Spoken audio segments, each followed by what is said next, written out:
consentement. Ahon fut un pasteur opulent dans la plaine. Sa femme, un jour d'été, posant sa cruche pleine, se coucha sous un arbre au pays de Béthel. Et, s'endormant, elle eut un songe. Qui fut-elle? D'abord, il lui sembla qu'elle sortait d'un rêve, et qu'Ahon lui disait « Femme, allons, qu'on se lève.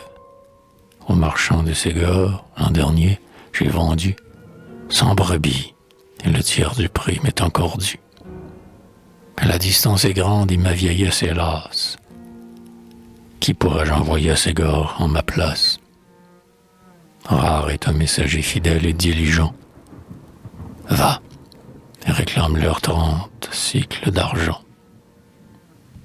Elle n'objecta point le désert, l'épouvante, les voleurs.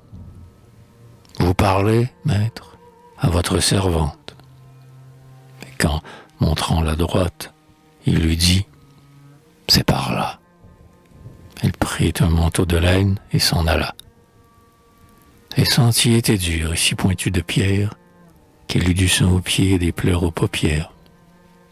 Pourtant elle marcha tout le jour, et, soir, elle marchait encore, sans entendre ni voir, quand tout à coup, de l'ombre, avec un cri farouche, quelqu'un bondit, lui mit une main sur la bouche, d'un geste forcené lui voila son manteau, et s'enfuit, lui laissant dans la gorge un couteau.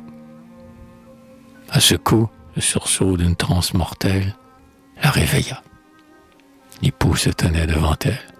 « Au marchand de Ségor, lui dit-il, j'ai vendu 100 brebis, et le tiers du prix m'est encore dû. Mais la distance est grande et ma vieillesse est lasse. Qui pourrais-je envoyer à Ségor en ma place? Rare est un messager fidèle et diligent. Va, et réclame leurs 30 cycles d'argent. » La femme dit, « Le maître a parlé. Je suis prête. » Elle appela ses fils, mit ses mains sur la tête du fier aîné, baisa le front du plus petit, et, prenant son manteau de laine, elle partit.